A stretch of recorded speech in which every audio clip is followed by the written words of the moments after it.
देखो बच्चे एक बारी फटाफट से लॉग की मैं एक ट्रिक सिखा रहा हूं पहले, जिससे कि हम बिना लॉग टेबल देखे भी, बिना लॉग टेबल के भी हम लॉग की वैल्यूज निकाल सकते हैं।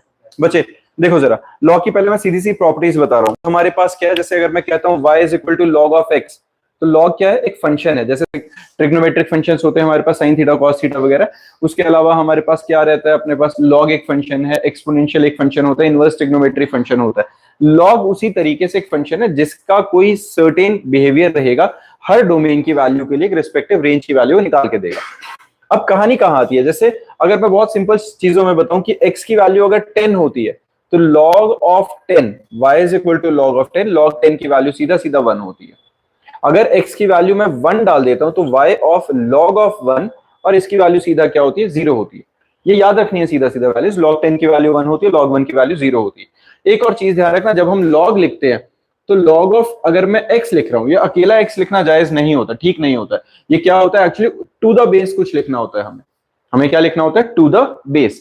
तो टू द बेस log 10 क्यों लिखा, क्योंकि अगर मेरे पास log a to the base b है, तो इसकी एक प्रॉपर्टी के अकॉर्डिंगली हम इसे क्या लिखेंगे, log a divided by log of b। अब मैंने ध्यान से देखो, यहां पर टू द बेस क्यों नहीं लिखा था। वो ऐसा नहीं है कि गलत है, वो क्यों गलत नहीं है, क्योंकि अगर मैं log x to the base 10 लिखूंगा तो log of x divided by log of 10 आएगा, और log 10 की वैल्यू क्या होती है, 1। तो वो log x to the base 10 को मैं log x भी लिख ही सकता हूं, उसमें कोई प्रॉब्लम नहीं आएगी। सॉर्टेड है बच्चे ये वाली बात, कुछ नहीं पता चलेगा। अगर नहीं लिखा है तो मतलब टू द बेस 10 है, ठीक है। अगर अकेला log लिखा है मतलब उसका टू द बेस 10 है। ये वाली बात समझ में आ गई बच्चा। इसके बाद हमारे पास सीधी सी जो मोस्ट इंपॉर्टेंट प्रॉपर्टी आती है, सबसे पहले वाली, अगर अपने पास y is equal to log of a raise to the power b है, a raise to the power b, जो ये डोमेन वाला पार्ट है उसकी पावर कुछ है, तो ये पावर आगे आ जाएगी, a जो b है वो आगे आ गया, log a हमारे पास रहेगा। मैं टू द बेस नहीं लिख रहा हूं, उसका मतलब टू द बेस 10 चल रहा है वहां पे। ये बात क्लियर है। ऐसे ही एक प्रॉपर्टी आती है, अगर हमारे पास log ऑफ ए बी है, डोमेन के अंदर दो वैल्यूज हैं, दो चीजें मल्टीप्लाई हो रही है, तो हम इसे क्या लिख सकते हैं, log of A plus log of B. सीधी सीधी प्रॉपर्टी है। अगर कोई कहे कि ए 2 की जगह 3 हो रही है मल्टीप्लाई, ए बी और सी, तो क्या लिखेंगे, log A plus log B plus log C. Clear है। और अगर हमारे पास डिवाइड में होता है log of A by B, उसको मैं क्या लिख सकता हूं, log of A minus log of B. ये सीधी सी बात है बच्चा, ये क्लियर है। तो ये वाली वैल्यूज हमारे पास सीधे से फॉर्मूलाज हैं, कुछ खास कॉम्प्लिकेटेड नहीं है।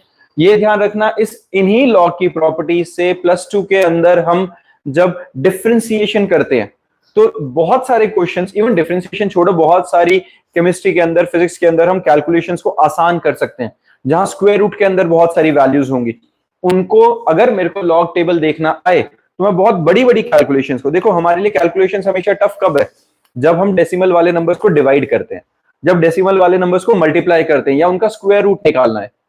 प्लस माइनस में हमें दिक्कत नहीं आती है ना। तो मैं अगर मल्टीप्लिकेशंस को, अगर मैं मल्टीप्लिकेशंस या डिविजन्स को प्लस माइनस की टर्म्स में ब्रेक कर सकूं, और अगर पावर को मैं सीधा आगे ले आऊं, 1/2 निकालने की वजह, स्क्वायर रूट निकालने की वजह आगे ले आऊं, तो चीजें आसान हो जाएंगी कि नहीं। मैं वो भी करके दिखाऊंगा, एक छोटा सा एग्जांपल लेके करके देखेंगे किस तरीके से हम सॉल्व कर सकते हैं। लेकिन लॉग के साथ हमें एंटी लॉग भी लेना पड़ेगा। कैसे, मान लो एक क्वेश्चन समझना, मान लो मेरे पास वैल्यू है y is equal to x, और इसके अंदर एक काम करते हैं, ABCD में रखते हैं a b upon c whole raise to the power 1/n। अब मुझे y की वैल्यू निकालनी, बहुत कॉम्प्लिकेटेड हो गया, मल्टीप्लाई भी करना है, डिवाइड भी करना है, और फिर पावर 1/nth निकालनी है।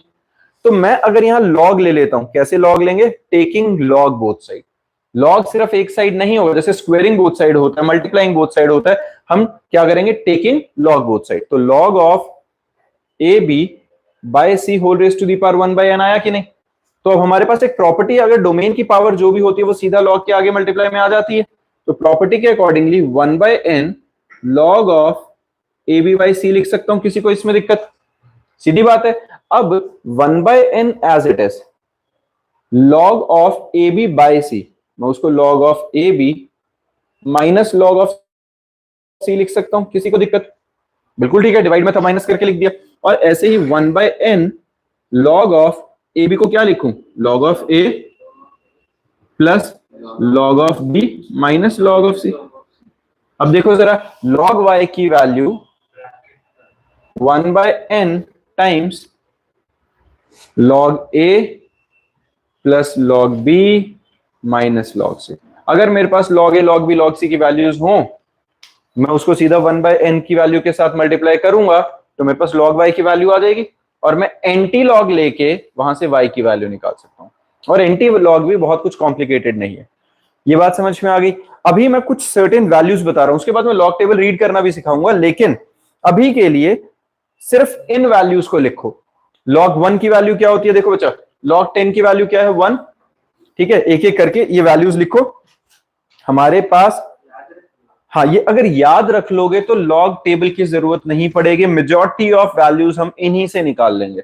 लॉग 10 की वैल्यू 1 है, लॉग 1 की वैल्यू 0 है, लॉग 2 की वैल्यू क्या है 0.3010, लॉग 3 की वैल्यू क्या है 0.4771, लॉग 5 की वैल्यू क्या है 0.6989, लॉग 7 की वैल्यू 0.8450, लॉग 11 की वैल्यू 1.041393, लॉग 13 की वैल्यू 1.113943, लॉग 17 की वैल्यू 1.176091, लॉग 19 की वैल्यू 1.278754। ये हमारे पास लॉग की वैल्यूज हैं। अगर तुम इन्हें याद कर सको तो बहुत अच्छा है। चांसेस होते हैं लॉग टेबल गिवन होता है, लेकिन अगर लॉग टेबल नहीं गिवन है तो उस वक्त अगर तुम्हें ये वैल्यूज याद हैं तो तुम्हें लॉग टेबल की जरूरत भी नहीं है। कैसे नहीं, अब समझो, ये एग्जैक्ट वैल्यू है लॉग की। अब मैं अगर इनको दिखाऊं तो इनमें एक चीज नोटिस करी है, प्राइम नंबर मतलब 2 से प्राइम नंबर स्टार्ट कर दो, 1 की वैल्यू अलग है, log 1 0 ही है। 2 prime number, 3 prime number, 5 prime number, 7 prime number, 11 prime number, 13 17 19, मैंने कुछ प्राइम नंबर्स की वैल्यू डाली है। मैं ये बाकी मल्टीप्लाई करके हो ही जाएगा। मैं ये नहीं कह रहा हूं कि सिर्फ इन्हीं वैल्यू से काम चलेगा, लेकिन हमारी 90% कैलकुलेशंस इन्हीं से गुजारा करा देंगे। क्योंकि हमारे पास, मान लो मैं किसी भी वैल्यू की बात करूं, तुम रेंडम कोई नंबर बोलो, मान लो मैं खुद ही बताता हूं, जैसे मान लो मेरे को 16 की वैल्यू निकालनी है, इन पूरी वैल्यूज के अंदर मैंने 16 की वैल्यू नहीं लिखी है और मुझे log 16 की जरूरत पड़ गई, तो एक बात देखो, y is equal to log 16 मेरे को नहीं आती निकालनी, तो मैं क्या करूं, log 16 को मैं क्या लिख सकता हूं, 2 की पावर 4 लिख सकता हूं कि नहीं, 2 की पावर 4 आएगा, 4 4 16 यही बनेगा। तो मैं इसको 4 log 2 लिख सकता हूं कि नहीं, और log 2 की वैल्यू हमारे पास क्या है 0.3010, 4 टाइम्स 0.3010 मल्टीप्लाई करोगे तो हमारे पास log 16 की वैल्यू आ गई कि नहीं। मान लो हमें log 21 की वैल्यू निकालनी है, log ऑफ 21 को मैं क्या लिख सकता हूं 3 इंटू 7, जिसको मैं log 3 plus log 7 direct values डाल दूंगा, log 3 और log 7 की याद है हमें पहले प्राइम नंबर्स की, वहां से डायरेक्टली log 21 की वैल्यू आ जाएगी। किसी भी नंबर की बात करो, हम किसी भी नंबर को प्राइम फैक्टराइज करेंगे और प्राइम फैक्टराइज करके हमारे पास सारी वैल्यूज इस तरीके से निकल सकती हैं कि नहीं। तो सीधा सा काम क्या है बच्चे, बेस्ट वे है इन वैल्यूज को याद करो, एक बार याद करोगे आगे की मेहनत बच जाएगी। हम डायरेक्ट लॉग की वैल्यूज को यूज कर सकते हैं। ये बात समझ में आई, ये कैलकुलेशंस का लॉजिक समझ में आ रहा है किस तरीके से हम उसको आसान कर सकते हैं। अब मैं एक सिंपल सी अगर जो तुम्हें बात करूं कि हमारे पास डेसिमल वाली वैल्यू से भी हमें पीछा छुटाना है, तो हम क्या करते हैं 10 की पावर्स में लिख लेते हैं, और फिर 10 की पावर को सिंप्लीफाई करना लॉग लगा के तो और आसान हो जाता है, क्योंकि log 10 की वैल्यू 1 है, वो पावर आगे आ जाएगी, है ना। तो वो वैल्यू जब हमारे पास आगे आ जाएगी, log 10 की वैल्यू 1 डाल के जो पावर है वो सीधा 1 से मल्टीप्लाई हो जाती है। क्लियर है। अब मैं एक बार तुम्हें बता रहा हूं कि लॉग टेबल कैसे देखते हैं। पहले ये वाला कंसेप्ट समझ में आ गया कि हम किस तरीके से बिना लॉग टेबल की वैल्यूज के भी हम इसको सॉल्व कर सकते हैं, इसकी वैल्यूज निकाल सकते हैं। अब आता है लॉग टेबल देखना। देखो इस टाइप की जो वैल्यूज है ना, इसको लॉग टेबल कहते हैं बच्चा। तुम किसी भी हेल्प बुक के अंदर देखोगे तो लास्ट में बहुत बड़ा सा एक टेबल दे रखा है, 3-4 पेजेस का होगा, उसके अंदर लॉग की वैल्यूज होती हैं। तो इनको सबको हम मेमोराइज नहीं करेंगे, हम करेंगे भी नहीं, कभी नहीं याद। जो 1 से लेके मैंने सिर्फ प्राइम नंबर्स की वैल्यू कही है, अगर वो याद कर लोगे तो तुम्हारे लिए अच्छा रह जाएगा। अदरवाइज लॉग देखने का तरीका क्या है, देखो हमारे पास लेट अस अज्यूम ये है log ऑफ 473.7, मुझे इसकी वैल्यू निकालनी है। मुझे किसकी वैल्यू निकालनी है 473.7 की। तो इसमें करना क्या है, इस लॉग टेबल के अंदर अगर तुम एक बार नोटिस करोगे तो लॉग के अंदर ऊपर क्या लिखा हुआ है 0 1 2 3 4 5 6 7 अप टू 9 और इसके आगे फिर यहां मीन डिफरेंस लिखा हुआ है जिसके अंदर फिर से हमारे पास 1 से लेके 9 तक के नंबर्स लिखे हुए हैं 1 2 3 4 5 6 7 8 9 ऐसे ही लिखा हुआ है और यहां पर हमारे पास नीचे की साइड क्या है 10 11 12 13 14 15 16 ऐसे करके नंबर्स लिखे हुए हैं। तो हमें करना क्या है, अगर मेरे को वैल्यू निकालें लॉग ऑफ 473.7 तो करना क्या है, पहले दो डिजिट्स पे ध्यान दो 47 पे, 47 थर्ड कॉलम के अंदर क्या देखना है 47 की वैल्यू थर्ड कॉलम के अंदर।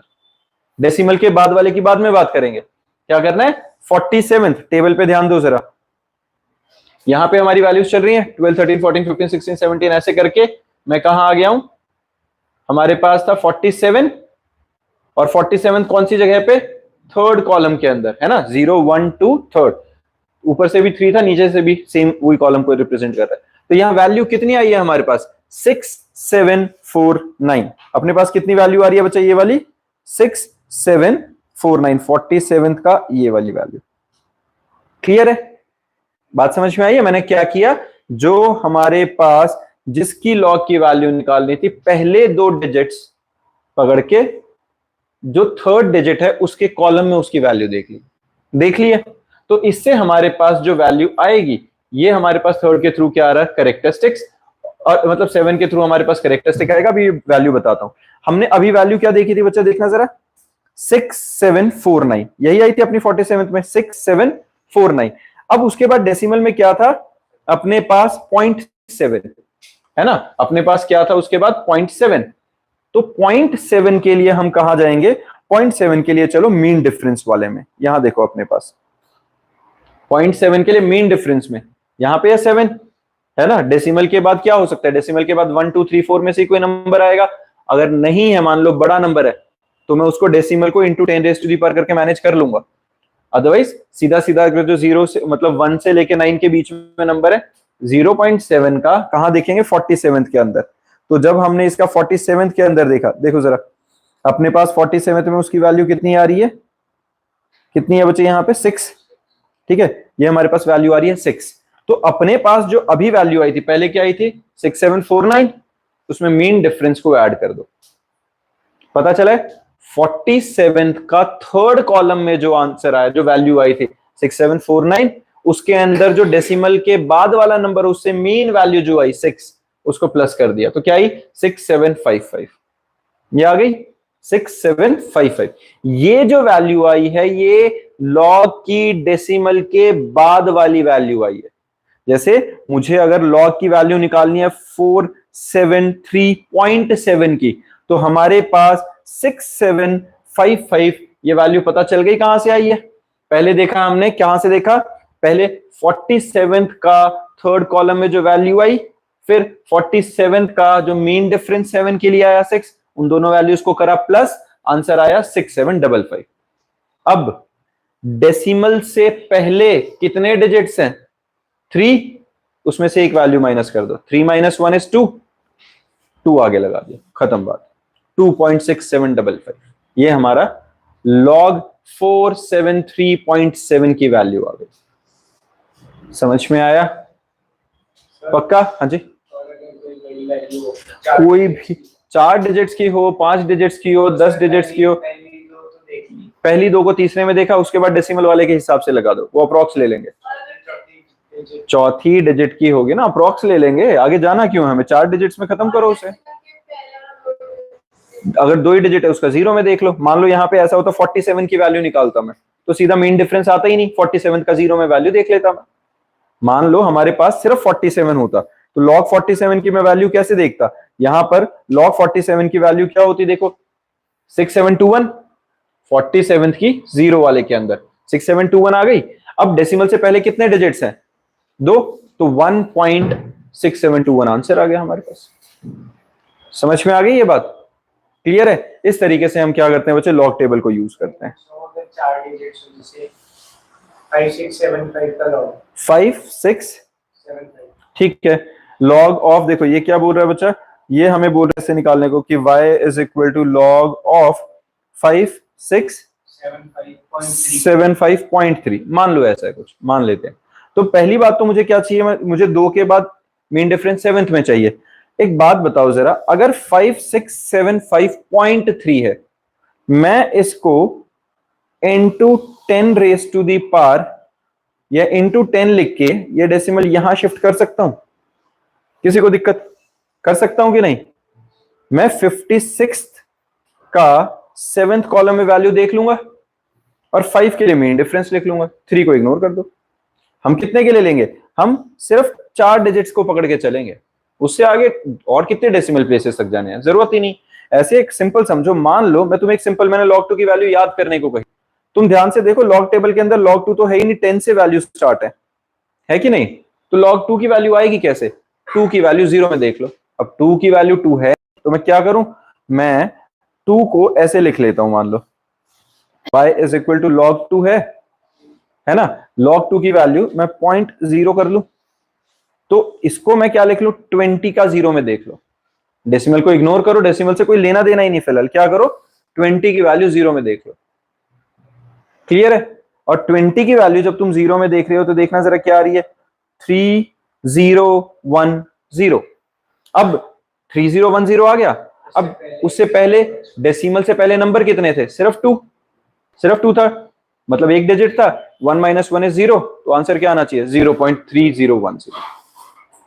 पता चलिए ये बात। इस तरीके से हम क्या लेते हैं बच्चा, लॉग की वैल्यूज लॉग टेबल को यूज करके देखते हैं। इसके अलावा फिर भी अगर डाउट रहता है ना, मैंने इसका ऑलरेडी बहुत डिटेल ऑडिट सेशन डाला हुआ है, उसका लिंक भी मैं तुम्हें दे दूंगा, देख लेना वहां से, और एक बारी क्लास में फिर डिस्कस कर लेंगे। हम लॉग को बहुत कॉमनली यूज नहीं करते क्योंकि बुक्स के अंदर मेनली लॉग की वैल्यूज गिवन मिलती है, ज्यादातर एग्जाम्स में भी अब गिवन ही मिलती है। फिर भी अगर नहीं होता है तो हमारे को लॉग टेबल देखना आना चाहिए। अब मेन देखो, एक और चीज समझाता हूं। जैसे यहां देखो 4516 है, 4516 है, तो मैं क्या करूं, 45th का 1 में देख के 6 का मीन डिफरेंस, 45th का फर्स्ट कॉलम में देख के और 6 के लिए मीन डिफरेंस प्लस किया, 6548 आ गया। 4516 डेसिमल से पहले 4 डिजिट थे, 4 - 1 इज 3, 3.6548 हमारे पास आंसर आ गया। क्लियर है बच्चा? इसके बाद हमारे पास क्या आता है, देखो अब एंटी लॉग लेना। एंटी लॉग लेना क्यों जरूरी है? जैसे मैंने वहां एक कैलकुलेशन वाला तरीका बताया था कि भाई हम कैलकुलेशन आसान कर सकते हैं, पर उससे मेरे पास log y की वैल्यू आ रही है, मुझे तो y चाहिए, तो मुझे एंटी लॉग लेना भी उतना ही इंपॉर्टेंट है सीखना जितना लॉग टेबल देखना। तो अब एंटी लॉग का टेबल हमारे पास क्या कहता है, देखो सेम तरह की स्टोरी। मान लो मेरे पास log y की वैल्यू 1.3377 आ गई, तो इसमें क्या करना है, डेसिमल से पहले वाले डिजिट को इग्नोर कर दो, छोड़ दिया। 33 पहले 2 नंबर्स आ गए, थर्ड डिजिट क्या बताएगा, कॉलम, और फोर्थ डिजिट क्या बताएगा, मेन डिफरेंस। बिल्कुल सेम कहानी।